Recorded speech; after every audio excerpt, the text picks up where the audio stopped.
Сега леко ще се пробвам да вляза в ритъма. Ако имаш някакви въпроси, давай питай ма.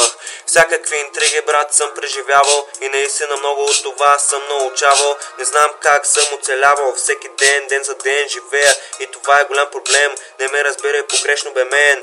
Просто изчислената ми са, че си голям кретен. Вчера чух, че си бил щупил на майка си вазата, приятелката ти зарязата, викат ти мразата. Съжалявам какво да ти кажа, живота е такъв, че никога не трябва на жената да си пръв, защото ще тръгне кръв от портмонето. Горкото извадиха му парите, все едно червата на детето, после те зарязва. Това пече проклето, общо взето дюшамето ще откърчиш, ще изчупиш коленете, ръцете с ножа, очите и двете ги палиш.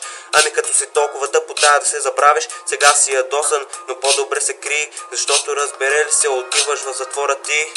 Боли когато се опариш, сега ти е за поука, повече да не го правиш. Защо трябва всички да сте толкова глупави и безотговорни? Защо трябва всяко дете да поддържава на маймуни подобни?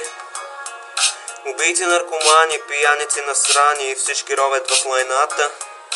Курвички обляни в течност от деда ми унижава тялото си за парата. А на тебе къв ти е проблема, ти си шибан наркомани. Кво свършил ти е хероина и обираш за ракия казан? Леле, изобщо не си разбран, казват ти спри, но ти си толкова прям и това те боли. Но твоите близки страдат, те те гледат как пропадаш, виждат вените ти и ги боли до припадък. Толкова си жалък, жал ми е за тебе, добре да бо тебе в вените, а съседа го гледа през прозореца и си вика горките хорица. Първо детето им беше ангелче, а сега стана отровица. Бела ножица пред тебе прелита, а ти залиташ и удряш с твоите копита кита в лицето.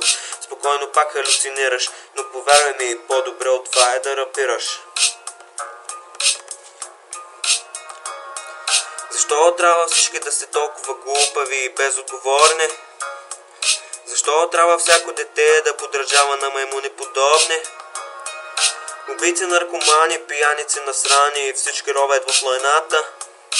Курвички обляни в течност от деда ми унижават тялото си за парата. Защо трябва всички да сте толкова глупави и безотговорни? Защо трябва всяко дете да поддържава на маймуни подобни? Убийци, наркомани, пияници, насрани и всички ровят в лайната.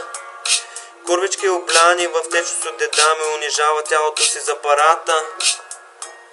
За парата.